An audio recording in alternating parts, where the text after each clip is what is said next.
Hello students, I am back with a new video. That's a biology classification part for the Kingdom Protista.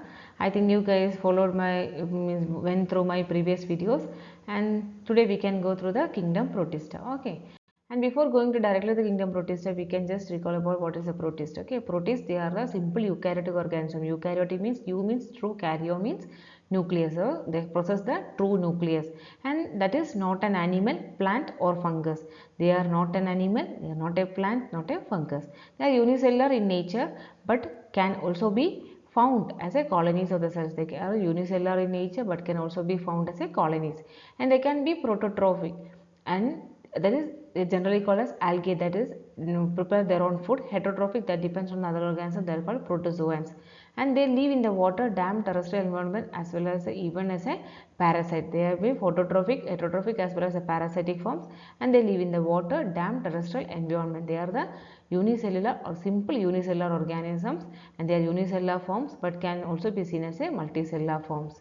And next is the Kingdom Protista. Kingdom Protista, they are usually unicellular organisms, and they are derived from the term Greek word protoctista, which means the very first or first created beings. That is the Greek word protoctista, that means the very first or the first created beings. That is from this word the term protista is derived.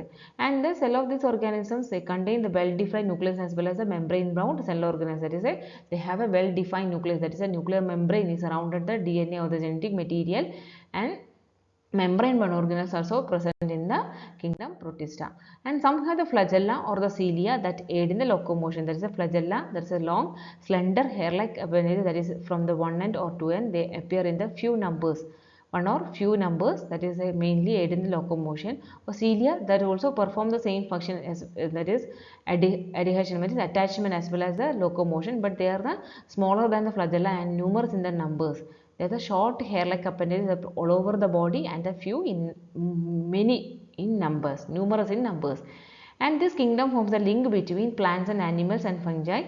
And these organisms are traditionally considered as the first eukaryotic forms of life. They are considered as a first eukaryotic organisms or the forms of life. And there is also a connection between the plant, animals and fungus. As a result of this, they are considered as a predecessor to plants, animals and fungus.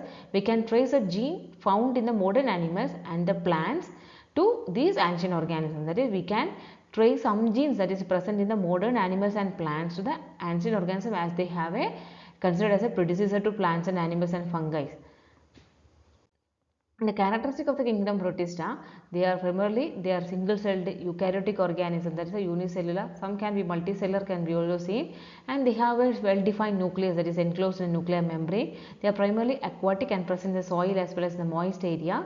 Most species are unicellular, however few multicellular forms such as the kelp, that is a seaweed, and giant kelp that grows grow larger and that can exceed the 100 feet in the height. That is, primarily they are single-celled eukaryotic organisms, that is well-defined nucleus with a nuclear membrane is there. They are aquatic and some may be present in the soil as well as in the moist area. They are unicellular organisms, that is single-celled, but some are multicellular organisms, that is a protist such as kelp, seaweed, and giant kelp that grows up to 100 feet in height. And characteristic of Kingdom Protista, they have well-defined nucleus and other membrane-bound organelles. They have well-defined nucleus and other membrane-bound organelles. They are autotrophic, produce their own food and survive, and heterotrophic, that derive nutrients from the other organs such as plants or animals for their survival. These are all things we discussed in the previous slide, so I am going so fast. A little faster. So autotrophic depends on the produce their own food. Heterotrophic, that depends on the other organs such as plants and animals for the symbiosis, that means one is they live in together, but one is benefit, that is symbiotic. And some members of this, for example, kelp, a multicellular protein. Kelp is a multicellular protein, that also we told in the previous slide, right? They are the multicellular proteins that provides a protection for the otter. And when they are protecting the otter, on other hand, the otter eats a sea urchin that feeds on the kelp. Kelp is eaten by the sea urchin. That sea urchin is actually eaten by this otters, and otters are get a protection from the kelp. That is, kelp is a multicellular protist that provide otter protection from predators amidst is a thick kelp, and on other hand, otter is a sea urchin that feeds on the kelp. And the other characters are parasitism. Parasitism means living in the other organism and causes the infection or disease condition. Example is a trypanosoma that causes a sleeping sickness in the humans. That is trypanosoma that causes sleeping sickness in the humans is one of the parasite examples of the parasitisms. And the movement in the protist are mainly exhibited by the flagella and cilia, but some causes pseudopodia, that is a false feet that helps in the movement as well as the engulfment of the food and the foreign particles. And the protists, they usually sexually and asexual reproduction mode can be seen. The reproduction is mainly asexual as well as the sexual mode, but the main mode of reproduction is the asexual mode of reproduction, that is budding, then binary fission and multiple fission. And sexual reproduction is extremely rare and occurs when there is a stress condition, and due to the sexual reproduction what will happen is that there is a genetic diversity occurs in the species and helps the survival of this organism of the species. That is, they reproduce mainly sexually as well as the asexual mode, but main mode of reproduction is the asexual mode, that is by budding, binary fission as well as the multiple fission. And sexual reproduction extremely rare and occur only at the times of stress, and as a result of this there is a genetic diversity occurs that helps the survival of the species. And the Plasmodium is a species that exhibit both the sexual as well as the asexual reproduction. That is, both the sexual and asexual reproduction can be seen in the Plasmodium. As a result, there is a more complicated life cycles can be seen in the Plasmodium. Okay. And next is the classification of the Kingdom Protista. The Kingdom Protista is classified into 5 subkingdoms, that is Protozoans, slime molds, Chrysophytes, Dinoflagellates and Euglenoids. That is Protozoans, slime molds, Chrysophytes, Dinoflagellates and Euglenoids, mainly based on the general characteristic features. Their classification is mainly based on the general characteristic features, and they are classified into 5 subkingdoms, that is Protozoan, slime mold, Chrysophytes, Dinoflagellates and Euglenoids. And the protozoans, first one is the protozoan. Protozoan, they are the unicellular organisms, and the protozoans are heterotrophs and they live as the predators as well as the parasites. And as a parasite, they usually live in the cells of the larger organisms. That is, unicellular organism, heterotrophic, that is predators as well as the parasites in the cells of the larger organisms. They are also called as animal protists. Why they are called animal protists? Because they are heterotrophic in nature sometimes. And what also they show the animal, sometimes they show the animal like behavior such as motility, then predation and lack of cell walls that is usually seen in the plants. The cell wall usually seen in the plant cells, right? So these cell walls are actually absent in the protozoans, and they show the predation, they show the motility. So that is a characteristic features or some of the features of the animals. So then they are heterotrophic. Because of all these features, they are called as animal protists. Most of them do not have definite shape. They don't have predefined structure or shape. That is, amoeba, they occur in different shape. Indefinitely they can change the shape. But exceptions are there. That's a paramecium. They have a definite shape. That is a slipper shaped body is in the case of paramecium. Amoeba, paramecium, euglena and plasmodium are some of the examples of the protozoans. Euglena, that is a free living protozoan that has a chlorophyll. Because of that, there is a photosynthetic. Phototrophic, right? There's a Euglena is a free living organism that has a chlorophyll, so that can produce their own food. The protozoan, unicellular, heterotrophic predators or the parasites in the cells of larger organisms. They are animal predators, protists, because they have the heterotrophic and show the animal like behavior such as motility, predations and lack of cell wall.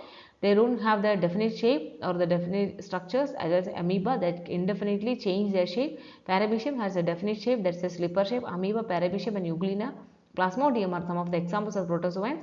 Euglena is a free living protozoan that has a chlorophyll that helps in the phototrophic mode of food preparation. Okay, and the protozoans are divided into 4 major groups, mainly the amoebas, flagellates. Amoeboid stage is there, that is having the pseudopodia. Flagellates, they have the flagella. Then ciliate, they have the numerous cilia, and the sporozoans have the spore stage in the life cycles. That is why there are the 4 groups of major protozoans, that is the amoeboid, flagellate, ciliate and sporozoans. First one, that is the amoeboid protozoans. Amoeboid protozoans, they are the fresh as well as the saline water. They are seen in the water bodies, that is the fresh water as well as saline bodies found in the moist soil. And they have the pseudopodia, that is a false feet that helps in the changing the shape, that is helps in the movement as well as to capture and engulf the food. And the marine forms of amoeboid protozoans, they have the silica shells on their surface, body surface, and amoeba is a parasitic protozoan. And amoeba is a parasitic protozoan. That example is the amoeba. That is a fresh or saline water found in the moist soil. Pseudopodia, a false feed, helps in the movement, that is changing their shape and to capture and engulf the food. Some marine forms have silica shells on their body. And amoeba is a parasitic protozoan. Example, amoeba. Next is a flagellated protozoans. The member of this group have the flagella. As the name indicates that a flagella is present for the movement. They are free living as well as the parasitic forms. The parasitic forms that causes the trypanosoma, that is a sleeping sickness disease in the humans. Example is a Euglena. You can see in the picture there is a Euglena. They have the single flagella, long slender like flagella is, that is why flagellated. Another in the central one, definitely nucleus is there. Okay. So that is a flagellated forms. Next is the ciliated protozoans. Ciliated protozoans are aquatic. They are actively movable due to the presence of the thousands of cilia. You can see the small hair-like appendages that is covering all over the body. Because of the presence of the thousands of cilia, they are actively motile, and the cilia helps in the locomotion as well as the nutrition. Example, Paramecium is a slipper shape. You can see the definite shape is the slipper shape body is there for the Paramecium, and the feature is the cilia. That is why they are called a ciliated protozoan. Example is the Paramecium. Next is the Sporozoans. They are called Sporozoans because they have a spore-like stage in their life cycles which are infectious. Example, Plasmodium, that is a malarial parasite that causes the malaria. That is malaria caused by the Plasmodium or the malaria parasite that have the spore-like stage in their life cycles. That is a infectious stage. Okay. Next is the slime moulds. Slime moulds, they are the saprophytic protozoan, protozoans, protist. That's a saprophyte that lives on the dead and decaying organic matter for their food. That is called saprophytic protist. They have both fungal as well as the animal characters, and they are tiny organisms that have many nucleus is present. And the two groups they are found in the recognized, that is a cellular as well as a acellular slime moulds. They are usually unicellular but may gather and act as a multicellular forms and reproduce sexually. That is saprophytic protists. They means they feed on the dead as well as decaying matter. They are fungal as well as the animal character. They have a many nucleus is present. Then two types of slime moulds are recognized, cellular as well as acellular slime moulds. They are unicellular but sometimes they act as a multicellular forms and reproduce sexually. And next is the acellular forms of the plasmodial forms are found under the favorable condition. When the favorable conditions comes, they changes to the plasmodial or acellular forms, and that is a aggregation of the cells together forms a plasmodium, and that which grow and spread over the several feet and are visible to the naked eye. Then the cellular stage, that is a fruiting body stage, that is a coming under the unfavorable conditions. That is the plasmodium, that is a favorable condition that changes to when the unfavorable condition comes. The plasmodium differentiated and forms a fruiting body that bears the spores at the tip. There are the two types of slime moulds recognized, that is a cellular as well as the acellular forms. Acellular or the plasmodial forms, that is a favorable condition occurs. They are characterized by the aggregations of the cells and called plasmodium that grow and spread over several feet and visible to the naked eye. Cellular stage is a true slime mould stage and are formed under the unfavorable conditions. Plasmodium, that is in the cellular state, the plasmodium differentiate and forms a fruiting body that bear the spores at the tips, and these spores are disseminated by the air current, and the spores are usually having the thick walls. Because of the presence of thick wall, they are highly resistant and can survive for the many years even under the adverse condition, even under the unfavorable condition or the adverse condition or any bad conditions. They can survive because of the presence of this thick or the true walls outside the spores. They are highly resistant and they are dispersed by the air current. The picture, that's a acellular forms of the plasmodial forms can be seen. This is visible to the naked eye. Cellular stage, there is a spore forming stage or the fruiting body stage. That is a cellular stage, that is plasmodium. This plasmodium differentiated into a cellular fruiting body stage that bears the spores, and spores are dispersed by the air current. They have the thick walls that helps in the resistant, highly resistant, and survive for the many years under the adverse conditions. Next is the Chrysophytes. They are either unicellular or the multicellular organisms. Chrysophytes, they are either unicellular or multicellular organisms. They are photosynthetic and are formed mainly in the marine as well as the freshwater environment. They are unicellular or multicellular, then photosynthetic, and are found mostly in the marine freshwater, and characterized by the stiff cell wall, and cell wall contain the pectin and cellulose. That is characterized by the stiff cell wall contain pectin and cellulose. They are microscopic and cell wall are embedded with the silica and is indestructible. They are the microscopic and the cell wall is embedded with the silica and is indestructible. Diatomaceous earth are formed due to the accumulation of the cell wall deposits. deposit. Diatomaceous earth are formed due to the accumulation of this cell wall deposit. Diatoms and the golden algae are the examples of the chrysophytes. Diatoms are the chief producers in the ocean. They are, that is chrysophytes, they are the unicellular or multicellular organism. They are photosynthetic, found mainly in the marine freshwater environment, characterized as a stiff cell wall. A cell wall contains pectin and the cellulose, and they are microscopic. They are embedded with the silica and is indestructible, that is not easily destroyable. Then the diatomaceous earth, they are formed by the accumulation of the cell wall deposit, and diatom and the golden algae are the examples of the chrysophytes. Diatoms are the chief producers in the oceans. Next is the dinoflagellates. Dinoflagellates, these organisms are mostly marine and are photosynthetic.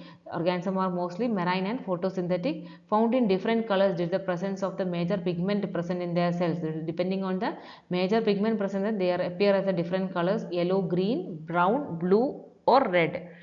And the cell wall as a stiff cellulose, and most of them have two flagella. That is, in the last case, chrysophytes, they have the cellulose and pectin, that's a stiff cell wall. Here cellulose is present in the cell wall and have two flagella.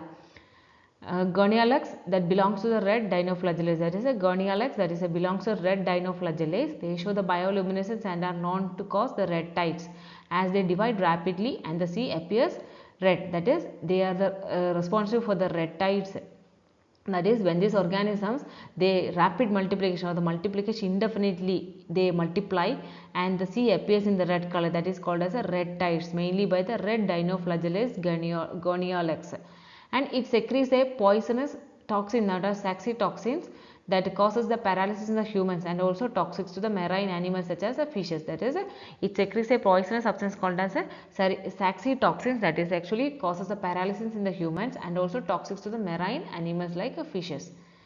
And the euglenoids, the majority are the freshwater forms. They lack the cell wall. The protein, instead of that, there is a protein rich layer that surrounds its body called a pellicle, which makes its body more flexible. That is a pellicle, that is a protein rich layer that surrounds its body and helps the body to more flexible. Two flagella, one short and one long flagella. They are linked between plants and animals, and they are the photosynthetic forms in the presence of sunlight, and the absence of sunlight, they are heterotrophic forms that feeds on the small organisms. Example, Euglena and Trachylomonas. That is, euglenoids, they are the freshwater forms.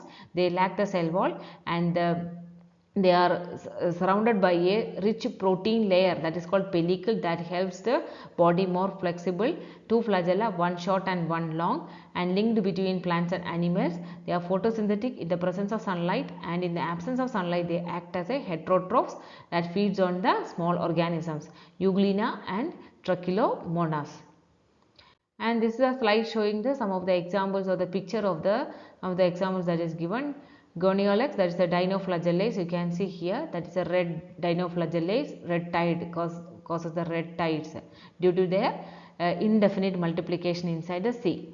Then this is a Trachylomonas, that is a euglenoid, okay, euglenoid, that is having two flagellas, that is one short and one long. Then next is a golden algae and diatom, that is a chrysophytes. Golden algae and a diatom, they are the chrysophytes. And next is the economic importance of the protist. Economic importance of the protist, they act as a food chain. They are the primary source of the food chain, and they show symbiosis, that cause a close relationship between the two species in which one is benefited. There is a close relationship between the two species and one of the species is get benefited. That is called symbiosis. And the protists, they produce the biofuels as well as some produces the oxygen. They are producers in the oceans, right? They are the major producers in the oceans, that is they are producers of oxygens and producers the biofuels, and they also act as a primary source of food in many actions, that is the zooplankton, seaweeds and phytoplankton. Phytoplankton, that is the food of the whales, seaweed and algae which is considered as a plant like protist, and zooplankton, that is a small creatures in the water is feeded on the zooplankton, that is a shrimp and as well as the larval crabs are fed on the zooplankton. So these are about the Kingdom Protista, and in the next slide I am going to show you some of the frequently asked questions, that is what is a protist. They are unicellular, multicellular, they are heterotrophic, parasitic as well as the phototrophic forms. That's about the protist. You can go through the slides and watch the previous slides and you get the answers there. Then state few examples of the protist. They are the Amoeba, Euglena, Paramecium, Plasmodium. These are examples of the protist. How are protists classified? Protists are classified into 5, that is a Dinoflagellates, Chrysophytes, slime moulds, Protozoans, then Euglenoids. And outline the characteristic of the Kingdom Protista, that also we discussed. Kingdom Protista unicellular or multicellular forms can be seen. They are phototrophic or heterotrophic forms can be seen. They are in the freshwater as well as the marine forms can be seen. Sexual reproduction can be seen. Parasitism is seen in this Kingdom Protistas. Symbiosis can be seen. Then are all protists unicellular? Do you think that all the protists are unicellular? No, protists are not all protists are unicellular. There are multicellular forms can also be seen in the protist. That is, multicellular forms like mold and algae, they are the multicellular forms, and unicellular are Paramecium, Amoeba. These all are the unicellular forms. So protists are not all protists are unicellular. That is, protists are unicellular as well as the multicellular. I think you guys can follow my videos and you can understand what I am teaching. And if you are first time watching my video, please go through my previous videos, and if there is any suggestions, please get me through the comments. And thanks for watching my video. Thank you.